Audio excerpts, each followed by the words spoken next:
बच्चों, आज हम क्लास 10th की बात करेंगे और आज से एक नए क्लास की भी शुरुआत की जा रही है, क्लास 10th का। और उस चैप्टर का नाम है light, reflection and refraction.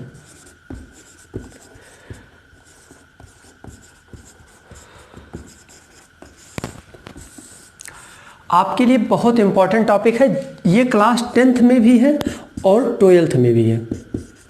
10th में आप पढ़ेंगे ही पढ़ेंगे, साथ में आप इसको 12th में भी पढ़ेंगे, लेकिन बस थोड़ा सा मतलब इसका डीप नॉलेज और आपको मिलेगा क्लास 12th में। ठीक है ना। हम इधर उधर की बातें नहीं करते हैं, अब हम स्टार्ट करते हैं। आपका पहला पॉइंट है लाइट। लाइट क्या है? बोलिए, लाइट क्या है?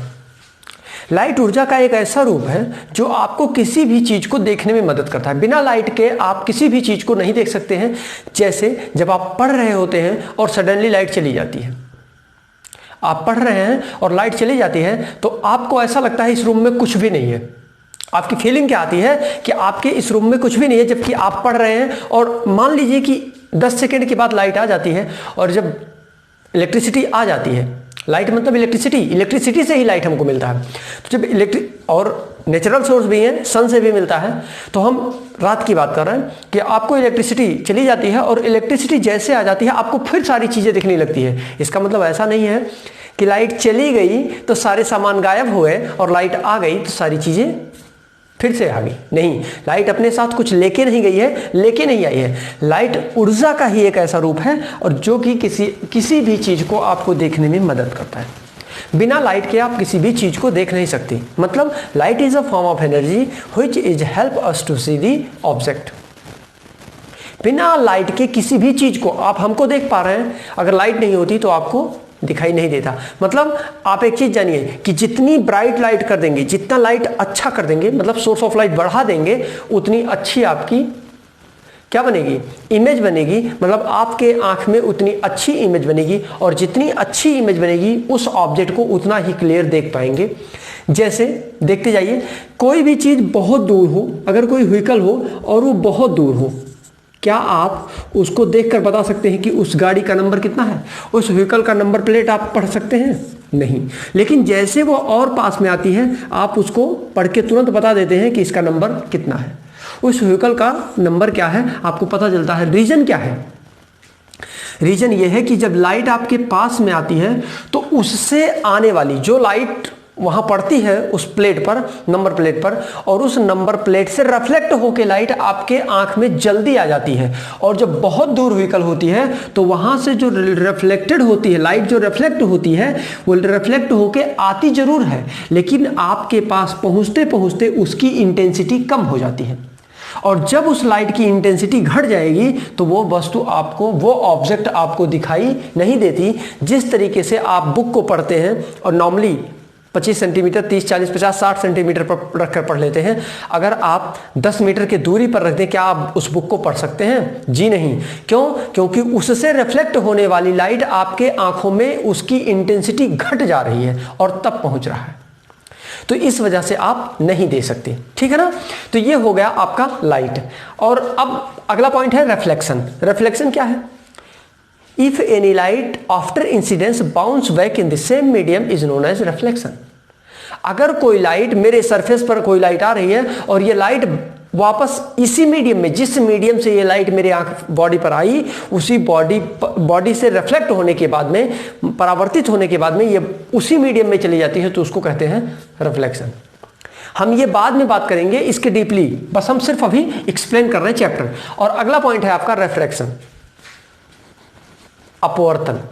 जब कोई light, if any light after incidence change the medium, if any light after incidence change the medium is known as reflection. जब कोई लाइट इंसिडेंट होती है और किसी सरफेस पर गिरने के बाद वो अपने मीडियम को चेंज कर देती है। जैसे वो आई थी यहां से और मान लीजिए ये ट्रांसपेरेंट कोई ऑब्जेक्ट है और उस ट्रांसपेरेंट ऑब्जेक्ट के बाद अंदर जाकर के आपको दिखाई दे। लाइट मतलब अपने मीडियम को चेंज कर दे, वापस उसी मीडियम में ना जाए, उसी को कहते हैं हम रिफ्रैक्शन। ठीक है ना। अब हम बात करते हैं लाइट और इसके कैरेक्टरिस्टिक्स की बात करेंगे। पहला पॉइंट है आपका लाइट। लाइट क्या है? Light is a form of energy which is help us to see the object. Light energy का एक ऐसा फॉर्म होता है जो आपको किसी भी चीज को देखने में आपकी हेल्प करता है, मतलब बिना लाइट के आप किसी भी चीज को देख नहीं सकते हैं। लाइट की वेलोसिटी हर मीडियम में, ये तो लाइट का डिफिनेशन था, अब है आपका characteristics of light. Light characteristics, अब लाइट का कैरेक्टरिस्टिक्स क्या है, मतलब ये इसका यही है कि लाइट का कैरेक्टरिस्टिक्स में बहुत सारी चीजें आती हैं कि लाइट हमेशा कैसी चलती है, स्ट्रेट लाइन पाथ। कैसे चलती है, हमेशा स्ट्रेट लाइन पाथ पर चलेगी, ये कर्व पे नहीं चलेगी, स्ट्रेट लाइन चलेगी। और जो स्ट्रेट लाइन चलती है इसी को हम रे कहते हैं। क्या कहते हैं, रे कहते हैं। दूसरी चीज मीडियम चेंज, मीडियम चेंज, अगर मीडियम चेंज हो गया तो वेलोसिटी ऑफ लाइट क्या हो जाएगा, चेंज। अगर मीडियम चेंज होगा तो वेलोसिटी ऑफ लाइट भी जस्ट क्या हो जाएगी, चेंज हो जाएगी। लाइट की वेलोसिटी सबसे ज्यादा कहां होती है, वैक्यूम में। सबसे ज्यादा कहां होती है, वैक्यूम में। और वहां होती क्या है, 3 × 10⁸ मीटर पर सेकेंड। यही लाइट जब एयर में पहुंचती है तो थोड़ा सा कम हो जाती है, लेकिन ये अप्रॉक्सीमेटली 3 × 10⁸ के ही इक्वल होती है, बहुत ज़्यादा चेंज नहीं आती। तीसरी चीज़, अगर ये वाटर में पहुंच जाती है, किसमें, वाटर में, अगर ये वाटर में आ जाती है तो यही वेलोसिटी ऑफ लाइट डिक्रीज होकर के 2.25 × 10⁸ मीटर पर सेकेंड हो जाती है। अगर यही लाइट और क्रॉस करता है और ग्लास में आ जाए, ट्रांसपेरेंट ग्लास में आ जाए, तो इसी लाइट की वेलोसिटी क्या हो जाती है, 2.0 × 10⁸ मीटर पर सेकेंड हो जाती है। मतलब आपने क्या देखा कि जैसे जैसे, मतलब आपने देखा कि जब पार्टिकल्स बहुत दूर दूर हैं तो सबसे ज़्यादा लाइट की वेलोसिटी, जब पार्टिकल थोड़ा पास हो गए तो वेलोसिटी घट गई, पार्टिकल और भी क्लोज हो गए तो और घट गई, और जब ये बहुत स्ट्रांग हो जाते हैं तो उसमें लाइट पास ही नहीं होती है। जब उसमें लाइट पास नहीं होती तब क्या होता है, रिफ्रैक्शन। और इससे पहले जहां तक लाइट पास हो रही थी वहां तक क्या हो रहा था, रिफ्रैक्शन नहीं, रिफ्लेक्शन हो रहा था। बात समझ में आ गई। और चीज देखिए, लाइट की जो फ्रीक्वेंसी होती है मीडियम पर डिपेंड करती है। लाइट की फ्रीक्वेंसी किस पर डिपेंड करती है, मीडियम पर। मतलब फ्रीक्वेंसी ऑफ लाइट, फ्रीक्वेंसी को न्यू से रिप्रेजेंट करते हैं, किससे, एफ से भी, और या फिर न्यू या एन से भी रिप्रेजेंट करते हैं। चलिए एन से हम दिखाते हैं, पहले एन से रिप्रेजेंट करते हैं। मतलब frequency is directly proportional to medium, मतलब ये किस पर डिपेंड करती है, मीडियम पर। मतलब फ्रीक्वेंसी ऑफ लाइट चेंज भी हो सकती है और नहीं भी हो सकती है, ठीक है ना। अगर मीडियम चेंज है तो फ्रीक्वेंसी चेंज होगी, अगर मीडियम नहीं चेंज हो रहा है तो फ्रीक्वेंसी चेंज नहीं होगी। मतलब ये किसके डायरेक्टली प्रोपोर्शनल है, मीडियम के। अगर मीडियम डिपेंड करता है, मीडियम पर डिपेंड करता है। दूसरी चीज, ये जो वेलोसिटी ऑफ लाइट होती है ये हमेशा कांस्टेंट होती है, जिस भी मीडियम में होती है वो क्या होती है, हमेशा कांस्टेंट। मतलब अगर वैक्यूम की बात करें तो वेलोसिटी ऑफ लाइट जो है वो वैक्यूम में, वैक्यूम मतलब समझ रहे हैं ना, निर्वात, जहां हवा भी ना हो। वैक्यूम मतलब क्या होता है, निर्वात, जहां हवा भी नहीं होता है, कुछ भी, कोई मीडियम नहीं होता जहां हवा भी नहीं होता। बात समझ में आ रही है ना। वैक्यूम वहां वो जगह होती है जहां एयर भी नहीं है, और जहां एयर है वहां तो एयर का मीडियम हो जाता है। बात समझ में आ रही है। अब देखिए, जो वेलोसिटी ऑफ लाइट सीधी चलती है उसको कहते हैं बीम ऑफ लाइट। उसको हम क्या कह देते हैं, बीम ऑफ लाइट भी उसी को कहते हैं, या उस बीम ऑफ लाइट, या फिर ये इसी को हम रे भी कहते हैं। और रे can not be disconnected from the source of light. मतलब सोर्स ऑफ लाइट से इसको क्या किया जा सकता है, आइसोलेट नहीं किया जा सकता या सेपरेट नहीं किया जा सकता। क्या, रे कैन नॉट बी, सबसे अच्छी प्रॉपर्टी ये है, इसको देख लीजिएगा, रे can not be isolated from the source of light। मतलब जिससे भी कैंडल से आप कैंडल को जलाइए और कैंडल से जलाने के बाद जो लाइट निकलती है उसे आप कभी भी आइसोलेट नहीं कर सकते। आइसोलेट मतलब सेपरेट, आप सेपरेट मतलब अलग। आप उसको सोर्स से क्या कर सकते हैं, आप अलग नहीं कर सकते हैं। आप सोर्स से इसको सेपरेट नहीं कर सकते, आइसोलेट नहीं कर सकते आप, ठीक है ना। आइए, ये हो गया।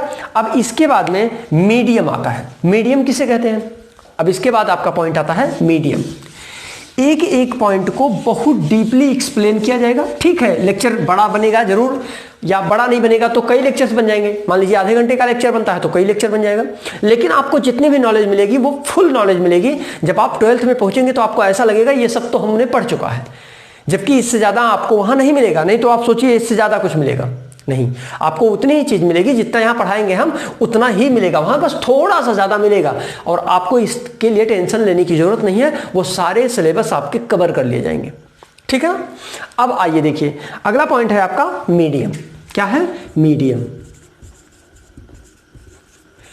मीडियम मतलब हिंदी मीडियम के बच्चे समझ पा रहे होंगे, माध्यम की बात कर रहा हूं मैं। जो माध्यम होता है, इसके पास माध्यम किसे कहते हैं? जिसमें लाइट प्रोपगेट होती है। क्या? The light rays which passes through the surface is known as medium.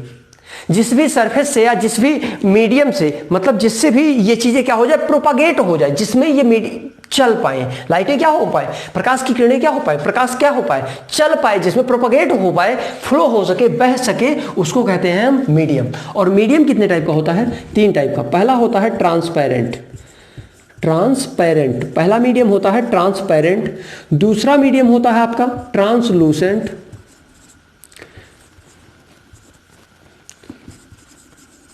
तीसरा मीडियम आपका होता है ओपेक। ट्रांसपेरेंट मतलब क्या होता है? जिसमें लाइट पास हो जाए। जैसे कोई चीज होती है, हवा है। अब हवा एक ऐसा मीडियम है जिसमें लाइट पास होके आती है। जैसे आप यहाँ हैं, यहाँ भी एयर है, यहाँ चले आए, यहाँ भी एयर है, यहाँ आ रहे हैं, यहाँ भी, यहाँ भी, यहाँ भी, और फिर भी आप देख रहे हैं लाइट वहां से आ रही है सीधा। देखिए लाइट आ रही है, इसका मतलब एयर कैसा मीडियम है? ट्रांसपेरेंट मीडियम है।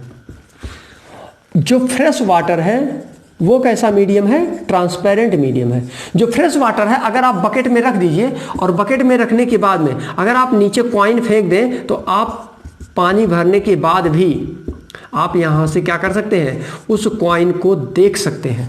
इसका मतलब ये कैसा मीडियम है? ट्रांसपेरेंट। कैसा मीडियम है? ट्रांसपेरेंट मीडियम है। दूसरा देखिए आप, हाँ, और एक एग्जांपल, जो पॉलीथीन होती है, वो व्हाइट कलर की जो पॉलीथीन होती है वो भी ट्रांसपेरेंट होती है। जो व्हाइट कलर की पॉलीथीन होती है वो भी क्या होती है? ट्रांसपेरेंट होती है। अब ट्रांसलूसेंट क्या है? इसका हिंदी होता है पारदर्शी। क्या होता है? पारदर्शी, जिससे लाइट होकर के क्रॉस कर जाए। Those medium which passes the light from point two point. एक बिंदु से दूसरे बिंदु पर जिसमें से लाइट, जिससे होकर के लाइट क्या हो जाए? पास हो जाए, चलती रहे, आगे बढ़ती रहे, उसको कहते हैं पारदर्शी।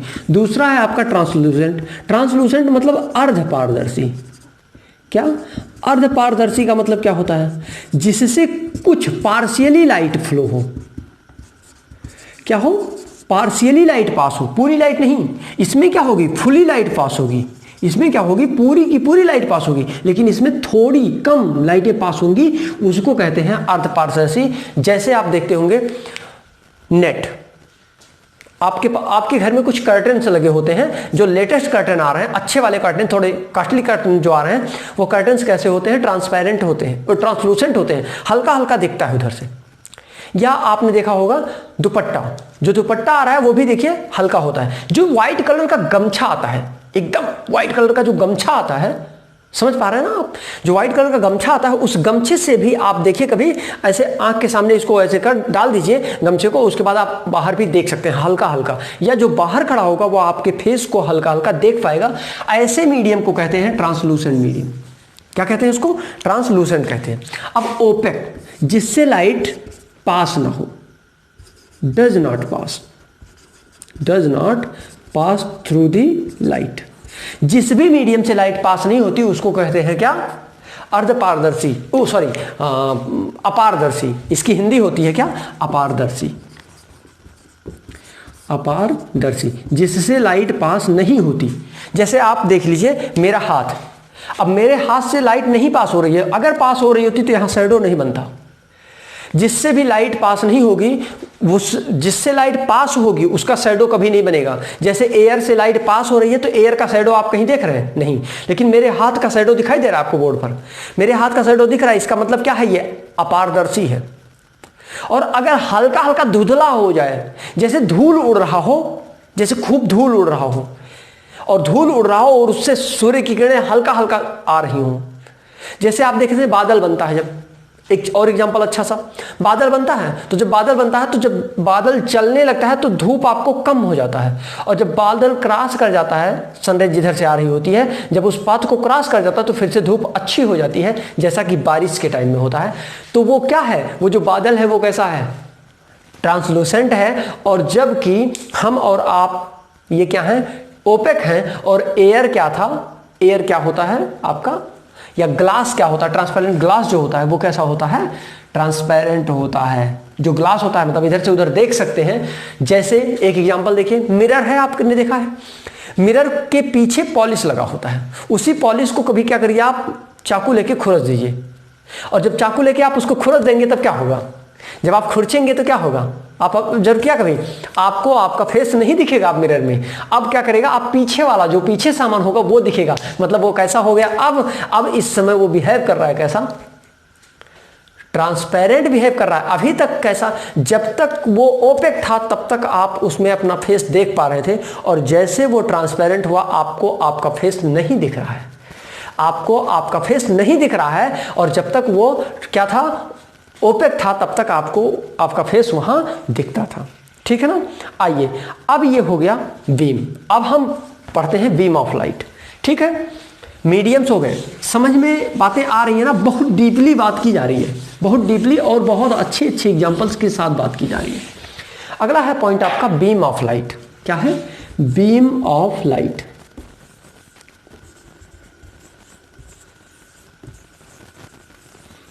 बीम ऑफ लाइट मतलब जब लाइट का ये गुच्छा, बंच ऑफ लाइट जब पास होता है जिधर से, उसको कहते हैं बीम ऑफ लाइट। क्या कहते हैं, बीम ऑफ लाइट। जो बीम ऑफ लाइट होती है वो मेनली 3 टाइप्स का होता है, convergent beam, convergent beam of light, और दूसरा पॉइंट आपका होता है divergent,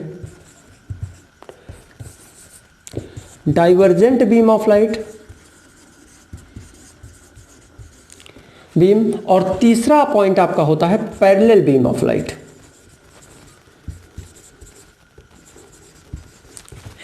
convergent beam of light क्या होती है, ऐसा लाइट जो क्या हो जाए, कहीं एक पॉइंट पर सेंट्रलाइज हो जाए। जैसे बहुत सारी लाइटें इधर उधर से आ रही थी और ये सारी लाइटें जाकर के इस पॉइंट पर क्या हो गई, कन्वर्ज हो गई, मतलब इकट्ठा हो गई। जब इस पॉइंट पर ये सारी की सारी लाइटें इकट्ठा हो गई, इसको हम क्या कहते हैं, कन्वर्जेंट। क्या कहते हैं, convergent beam of light. Divergent beam of light, कोई सोर्स ऑफ लाइट है, कोई कैंडल है। अब जब आप कैंडल को जलाते हैं, जब उससे फ्लेम निकलता है तो आपने ऑब्जर्व किया होगा कि वो लाइटें चारों तरफ फैल जाती हैं, चारों तरफ फैल जाती हैं। तो ये क्या होता है, ये divergent of beam of light है। इससे लाइट क्या हो जाती है, डाइवर्जेंट होती है, डाइवर्ज हो जाती है, बिखर जाती है। कन्वर्ज मतलब इकट्ठा होना और डाइवर्जेंट मतलब बिखरना। ठीक, अब आइए parallel beam of light. Parallel beam of light मतलब दो लाइटें, जब दो या दो से ज़्यादा लाइटें एक दूसरे को कहीं इंटरसेक्ट ना करें, मतलब ये सीधे जैसे चल रही हैं वैसे वैसे वैसे ये चलती रहें, तो इसको कहते हैं हम पैरेलल बीम ऑफ लाइट। मतलब जिनके बीच का, और एक चीज दूसरा एग्जांपल देखिए, दूसरे तरीके से देखिए, जिसके बीच का गैप कभी घटे ना। जैसे ये दोनों मार्कर है और ये दोनों मार्कर, अगर इन दोनों मार्कर के बीच का डिफरेंस ना घटे तो आप कहीं से कहीं लेके चले जाइए, ये कभी भी क्या होगा नहीं, ये कभी भी क्या नहीं होगा, ये कभी भी, जल्दी बोलिए, ये कभी भी इंटरसेक्ट नहीं करेगा। ये क्या करेगा, कभी भी इंटरसेक्ट नहीं करेगा, हमेशा क्या होता रहेगा, उतनी ही दूरी जब बना रहेगा तो ये कभी मिलेगा नहीं। जैसे रेलवे ट्रैक, जैसे रेलवे ट्रैक, या आपके रोड का दोनों साइड, या आप देख लीजिए नदी के दोनों किनारे। क्या नदी के किनारे कहीं मिल जाते हैं? या जहां से पानी बह रहा होता है उसके दोनों साइड जो पानी बहता है, क्या वो दोनों साइड मिल जाता है? पानी इधर उधर हो सकता है, लेकिन वो साइड क्या भी इकट्ठा हो जाता है? नहीं। इसका मतलब वो कैसा है? पैरेलल बीम ऑफ लाइट है। मतलब लाइट की बात करेंगे तो वो हो जाएगा पैरेलल बीम ऑफ लाइट। अब बात करते हैं हम ऑब्जेक्ट की। किसकी बात करते हैं? ऑब्जेक्ट की। ऑब्जेक्ट जो होते हैं, जिस भी चीज की शैडो बन जाए, जिस भी चीज की शैडो बन जाए उसको हम कहते हैं ऑब्जेक्ट। शैडो ना बने तो भी ऑब्जेक्ट कहते हैं, जैसे ट्रांसपेरेंट ऑब्जेक्ट होता है वैसे। तो ऑब्जेक्ट मेनली 2 टाइप्स का होता है। कितने टाइप का होता है? 2 टाइप्स का। फर्स्ट होता है और सेकंड होता है। फर्स्ट क्या होता है आपका? Real object. क्या होता है? Real object. और सेकंड आपका क्या होता है? Virtual object. रियल ऑब्जेक्ट क्या है? कोई भी ऐसी चीज जो हमको दिखाई देती है।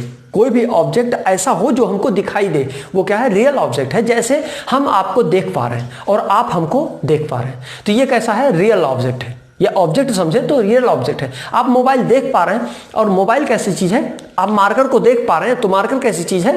रियल ऑब्जेक्ट है। लेकिन कुछ चीजें होती हैं जो इमेजिन की जाती है, होती नहीं है, दिखती नहीं है। जैसे आप एयर के पार्टिकल आप देख पा रहे हैं, लाइट के रेज, जो लाइट रेज है वो आपको दिखती है? नहीं, लाइट रेज से आप किसी ऑब्जेक्ट को देख पाते हैं। आप कभी लाइट रेज देख नहीं सकते। लाइट रेज से आप क्या करते हैं? किसी भी ऑब्जेक्ट, उसके हेल्प से आप किसी ऑब्जेक्ट को देखते हैं। तो उसको हम क्या कहते हैं? Virtual object. क्या होता है? Virtual object. और वर्चुअल मतलब होता है आभासी, जिसे सिर्फ आभास किया जा सके। जैसे हवा चलती है, क्या आपने देखा कि हवा चल रही है? नहीं। आपने पेड़ देखा हिल रहा है, तो पेड़ हिल रहा है तो भी क्या है? हवा चल रही है। या आपके जब पेड़ नहीं हिल रहा है और आप फैन ऑन करते हैं, और जब फैन ऑन करते हैं तो आपके बॉडी में क्या होता है? आपकी स्किन फील करती है, महसूस करती है। इमेजिन करिए आप, इमेजिन वर्चुअली आपको आभास होता है कि लाइट क्या है, हवा चल रही है, जबकि आपने हवा को देखा नहीं। और रियल में आपने पंखे को देखा है, आपने मोबाइल मार्कर देखा है, आपने बोर्ड देखा है, आपने देखा क्या लिखा हुआ है? ये रियल में लिखा हुआ है, ये रियल में लिखा हुआ है। लेकिन अगर कोई चीज इरेज कर दी जाए तो आप इमेजिन, जैसे आप मान लीजिए रियल लिखा हुआ है और उसके बाद इसको इरेज कर दिया गया, आपको कुछ दिख रहा है? नहीं। लेकिन जब आप आंख को बंद करें या इमेजिन करें, देखेंगे, एक बार कल्पना करिए, तो आपको ऐसा लगेगा कि हाँ, यहाँ लिखा हुआ है। कभी कभी कोई ऐसी चीजें हो जाती हैं जो होती नहीं एक्चुअली, लेकिन हमको ऐसा फील होता है कि हाँ है। अब इसी क्रम में आता है reflection. Beam of light clear हो गया? बीम ऑफ लाइट समझ में आ गया? अब देखिए रिफ्लेक्शन। रिफ्लेक्शन की हिंदी होती है परावर्तन। क्या होता है? परावर्तन। जो हिंदी मीडियम के बच्चे हैं वो भी ध्यान दें, और इसमें परेशान होने की जरूरत इसलिए नहीं है क्योंकि हिंदी मीडियम और इंग्लिश मीडियम दोनों के लिए सेम लेक्चर है। बस सिर्फ हिंदी और इंग्लिश का ही डिफरेंस है। बहुत ज़्यादा ना मैं हिंदी बोलता हूँ, ना मैं बहुत ज़्यादा इंग्लिश बोलता हूँ। एक कॉमनली पढ़ाई जाती है, तो आप परेशान होने की जरूरत नहीं। आप किसी भी बोर्ड से हैं, कंटेंट सारा मिलेगा, वो यूपी बोर्ड हो, बिहार बोर्ड हो, जहां भी हो, झारखंड, महाराष्ट्र, गुजरात, जो भी हो, कंटेंट पूरा मिलेगा। आप जेई नीट की तैयारी कर रहे हैं, क्योंकि हम लक्ष्य पर हैं कि आपको हम क्या तैयारी करा रहे हैं? जेई नीट की भी तैयारी करा रहे हैं। और जब जेई नीट की तैयारी करा रहे हैं तो सिलेबस आपको पूरा मिलना चाहिए, और साथ में इसीलिए आप देखिए बोर्ड भी चल रहा है। तो जब बोर्ड्स भी चल रहे हैं और जेई नीट भी चल रहा है, इसका मतलब कंटेंट पूरा होगा। सिर्फ क्या होगा? बस थोड़ा सा आगे पीछे हो सकता है, या चैप्टर्स आगे पीछे भी हो सकते हैं। आइए हम देखते हैं रिफ्लेक्शन। ठीक है ना? बहुत ज़्यादा इधर उधर की बातें नहीं करते हैं और पॉइंट पर आते हैं। रिफ्लेक्शन क्या है? परावर्तन। If any light bounce back after incident on the surface is known as reflection. जब कोई भी लाइट रेज किसी सरफेस पर इंसिडेंट होने के बाद, गिरने के बाद वापस उसी मीडियम में चली जाती है, तो उसको हम क्या कहते हैं? रिफ्लेक्शन कहते हैं। क्या कहते हैं? रिफ्लेक्शन। रिफ्लेक्शन किसे कहते हैं? अगर कोई लाइट रेज इंसिडेंट होती है किसी सरफेस पर, और इंसिडेंट होने के बाद वो उसी मीडियम में रिटर्न चली जाती है, तो उसको कहते हैं रिफ्लेक्शन। देखिएगा, समझिएगा। ये मान लीजिए कोई सरफेस है और इस सरफेस पर कोई लाइट आती है, और देखिए मीडियम 1 और मीडियम 2 में मान लेता हूँ। मीडियम 1 से ही लाइट आ रही है, मैंने टार्च जलाया मान लीजिए, अब टॉर्च स्विच ऑन किया और टॉर्च जलने लगा, ये लाइट ऐसे ऐसे आना शुरू हो गई। अब लाइट आई और लाइट उसी मीडियम में वापस चली गई, इसको हम कहते हैं रिफ्लेक्शन। क्या कहते हैं कि लाइट जिस भी मीडियम से आई थी, जब इस सरफेस पर गिरी, इस सरफेस से वापस उसी मीडियम में चली गई, इस सरफेस से वापस उसी मीडियम में चली गई, तो हम इसको क्या कहते हैं? रिफ्रैक्शन कहते हैं। क्या कहते हैं? रिफ्रैक्शन कहते हैं। अब ये रिफ्रैक्शन क्या होता है, देखिए ये चीज़ें समझ में आई। इफ एनी, जब प्रकाश की किरण किसी सरफेस पर, किसी सतह पर गिरती है और गिरने के बाद वापस उसी माध्यम में चली जाती है, तो उसको कहते हैं परावर्तन। क्या कहते हैं? परावर्तन। अब देखिए इसको हम ऐसा नहीं बनाते हैं, थोड़ा सा इसमें कुछ पॉइंट्स हैं, इंपॉर्टेंट पॉइंट्स हैं, उसकी आपको ज़रूरत पड़ेगी और इसलिए ये फिगर पढ़ना पड़ेगा। इसको कहते हैं हम सरफेस, ये जो है इसको क्या कहते हैं? सरफेस कहते हैं। इसको हम क्या कहते हैं? नॉर्मल। और रिप्रेजेंट किससे करते हैं? एन से। दूसरा है, एक और पॉइंट मान लीजिए, ये क्या है? ये आई आर मतलब इंसिडेंट रे। क्या है? Incident ray. आई आर मतलब इंसिडेंट रे। और ये अगला क्या है? Reflected ray. आर होता है, लेकिन हम इसको रिफ्लेक्टेड रे पूरा कहते हैं, रिफ्लेक्टेड रे। इसको, ये जो पॉइंट जहां ये गिरा हुआ है, इसको पॉइंट ओ कहते हैं, और ओ को हम कहते हैं पॉइंट ऑफ इंसिडेंस। क्या कहते हैं? Point of incidence. अब ये जो है इसको हम स्मॉल आई कहते हैं, इसको कहते हैं angle of incidence. Angle of incidence या इंसिडेंट एंगल कह दो इसको आप। क्या कह दो आप? Incident angle. इंसिडेंट एंगल, जो इसको आर से रिप्रेजेंट करते हैं, और इसको कहते हैं रिफ्लेक्टेड एंगल। रिफ्लेक्टेड एंगल, ठीक है ना? इतनी चीजें क्लियर हुई? बोलिए, इन एक एक डिफिनेशन को आपको लर्न करना पड़ेगा, एक एक डिफिनेशन आपको लर्न करना पड़ेगा, क्योंकि इसमें से आएगा जरूर एग्जाम में, शॉर्ट आंसर में आएगा जरूर ये, ठीक है ना? तो आइए देखते हैं किसको कहते हैं। ये जो सरफेस है, those object which are capable to incident the light rays is known as surface. इसको क्या कहते हैं? Normal. Those ray of light that is perpendicular to the surface, those rays of light perpendicular to the surface is known as normal। ये क्या होती है? ये इससे, इस सरफेस से ये जो होती है, जितनी भी चीज़ें, जितनी भी 1 2 3 4 जितनी भी पॉइंट्स होंगे, जितनी भी लाइट रेज होंगी, और वो 90 डिग्री अगर बनाती हैं, तो ये सब क्या होंगी? नॉर्मल होंगी। ये सब क्या है? नॉर्मल, जिनको हम अभिलंब कहते हैं। क्या कहते हैं? अभिलंब कहते हैं। इसको इंसिडेंट रे को बोलते हैं आपतित किरण हिंदी में, या आने वाली लाइट। आर को बोलते हैं रिफ्लेक्टेड या जाने वाली लाइट, या परावर्तित किरण। और इसको अभिलंब कहते हैं, इसको आपतन कोण कहते हैं, इसको परावर्तन कोण कहते हैं, और इसको आपतन बिंदु कहते हैं। ठीक है ना? हो गया हिंदी में। इंग्लिश देखिए, तो अभिलंब किसे कहते हैं? कि जो सरफेस से 90 डिग्री का एंगल बनाता है, उसको हम क्या कहते हैं? अभिलंब कहते हैं या नॉर्मल कहते हैं। इंसिडेंट रे, जो लाइट रे ऑफ लाइट इंसिडेंट होती है सरफेस पर, उसको हम क्या बोलते हैं? Incident ray. क्या बोलते हैं उसको? Incident ray. रिफ्लेक्टेड रे, जो लाइट रिफ्लेक्ट होती है, मतलब इंसिडेंट होने के बाद सरफेस पर वापस जो जाती है उसी मीडियम में, उसको कहते हैं reflected ray. Point of incidence, जिस पॉइंट पर लाइट इंसिडेंट होती है उसको बोलते हैं पॉइंट ऑफ इंसिडेंस। एंगल, जो मतलब आने वाली लाइट और नॉर्मल के बीच में जो एंगल बनता है, इंसिडेंट रे और नॉर्मल के बीच में जो एंगल बनता है, उसको स्मॉल आई या इंसिडेंट एंगल कहते हैं। नॉर्मल और रिफ्लेक्टेड एंगल के बीच में जो एंगल बनता है, उसको हम क्या कहते हैं? Reflected angle. क्या कहते हैं? Reflected angle. ठीक है ना? अब डिफिनेशन देखिए, नॉर्मल किसे कहते हैं? Those light rays which are perpendicular to the surface is known as normal। Incident angle, all those ray of light which is incident on the surface is known as incident ray. Reflected ray after incident bounce back in the same medium, that light rays is known as reflected ray. Angle of incidence, the angle between the incident ray and normal is known as incident angle. The angle, once again, the angle between the incident ray and normal is known as angle of incidence या incident angle. Reflected angle, the angle between the reflected ray and normal, is known as reflected angle. Point of incidence, all these light rays incident on the surface is known as point of incidence. ठीक है ना। अब देखिए ये सारी चीजें finish हो गई। अब हम बात करते हैं लॉज ऑफ रिफ्लेक्शन की। इसको नहीं, चलिए इरेज नहीं करेंगे क्योंकि अभी फिर बनाना पड़ेगा। अगला पॉइंट क्या है आपका? लॉज ऑफ रिफ्लेक्शन, परावर्तन के नियम, laws of reflection. Laws of reflection है कितने? 2 है, पहला और दूसरा दोनों जस्ट याद करिए, बहुत आसान है, तुरंत याद हो जाना चाहिए, ठीक है ना।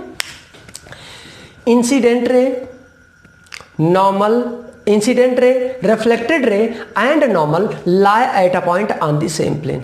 एक प्लेन पर एक ही बिंदु पर आने वाली लाइट, जाने वाली लाइट और नॉर्मल तीनों पाए जाते हैं, उसको कहते हैं फर्स्ट लॉ। फर्स्ट लॉ क्या है? Angle of incidence, incident ray, reflected ray and normal lie at a point on the same plane is known as first law. Second law देखिए, angle of incidence is always equal to angle of reflection. Angle of incidence is always equal to angle of reflection. ये second law है। First law फिर से देखिए, first law और तुरंत याद करिए क्योंकि बहुत इजी चैप्टर चल रहा है। Incident ray, reflected ray and normal lie at a point on the same plane. आने वाली लाइट, जाने वाली लाइट और नॉर्मल तीनों एक ही बिंदु पर, एक ही तल पर पाए जाते हैं, उसको कहते हैं फर्स्ट लॉ।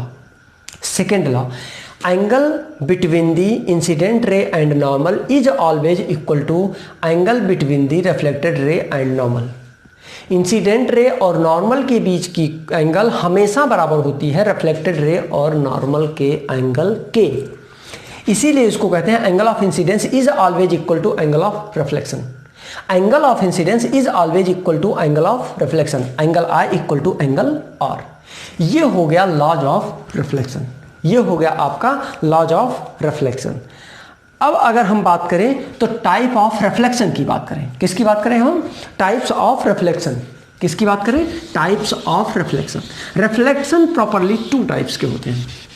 प्रॉपरली कितने टाइप के होते हैं? 2 टाइप्स के होते हैं। कौन कौन से? Regular reflection and irregular reflection. कौन कौन से? रेगुलर रिफ्लेक्शन, टाइप्स ऑफ या काइंड्स ऑफ रिफ्लेक्शन, ठीक। टाइप्स ऑफ रिफ्लेक्शन कितने टाइप के होते हैं? 2 टाइप के। पहला होता है रेगुलर रिफ्लेक्शन, वीडियो बहुत बड़ा तो नहीं हो रहा है, रेगुलर रिफ्लेक्शन। और दूसरा पॉइंट आपका है इररेगुलर रिफ्लेक्शन। अब रेगुलर रिफ्लेक्शन क्या है? जिसमें आने वाली सारी की सारी, जैसे मान लीजिए ये सरफेस है और इस सरफेस पर आने वाली सारी लाइटें पैरेलल हो एक दूसरे के, और रिफ्लेक्शन के बाद जाने वाली लाइटें भी एक दूसरे के पैरेलल हों, उनको कहते हैं रेगुलर रिफ्लेक्शन। क्या कहते हैं? Regular reflection. और जिसमें आने वाली लाइट और जाने वाली लाइट पैरेलल ना हो, आने वाली लाइट और जाने वाली लाइट पैरेलल ना हो, तो उनको हम क्या कहते हैं? Irregular reflection. क्या कहते हैं हम इनको? Irregular reflection. हम ये चाहेंगे कि देख लें एक बार वीडियो कितना बड़ा हो रहा है। इररेगुलर रिफ्लेक्शन, 1 मिनट, अरे हो गया 32-33 मिनट, 34 मिनट का वीडियो। एक काम करते हैं, अब हम यहाँ पर ही वीडियो को, इसको लेक्चर को बंद करते हैं और यहीं रेगुलर और इरेगुलर रिफ्लेक्शन से ही फिर हम शुरू करेंगे। रेगुलर रिफ्लेक्शन पढ़ेंगे, इरेगुलर रिफ्लेक्शन पढ़ेंगे और टाइप्स ऑफ रिफ्लेक्शन, मतलब ये तो हो गया। साथ में अब हम मिरर पढ़ेंगे और लेंस पढ़ेंगे। तो पहले हम मिरर पढ़ेंगे और उसके टाइप्स ऑफ इंसिडेंस रिफ्लेक्शन पढ़ेंगे, उसके बाद तब हम बात करेंगे किसका, लेंस का। ठीक है ना। तो इस तरीके से ये चैप्टर बहुत तेजी से आगे बढ़ रहा है और हम डेरिवेशन भी कराएंगे।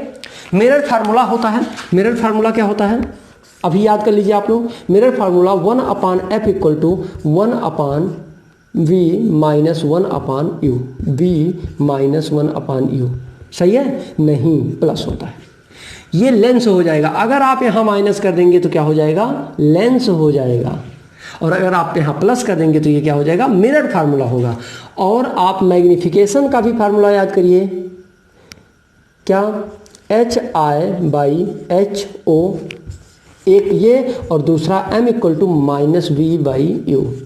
ये तीनों फार्मूले आप लर्न करेंगे। और f इक्वल टू एक और होता है r/2। इन सब का डेरिवेशन आपको भी मिलेगा, डेरिवेशन भी मिलेगा और सब कुछ मिलेगा, लेकिन अभी आप सिर्फ नॉर्मली लर्न कर लीजिए। फिर हम मिलते हैं अगले लेक्चर में, तब तक के लिए आप सभी लोगों को धन्यवाद। हाँ, और एक चीज़ मैंने बताना भूल गया मैं, अगर आपने अभी तक हमारे चैनल को सब्सक्राइब नहीं किया है तो प्लीज़ सब्सक्राइब कर लें और बेल आइकन हिट कर लें, जिससे आपको सारे के सारे लेटेस्ट अपडेट्स मिलते रहें। Thank you and all the best all of you.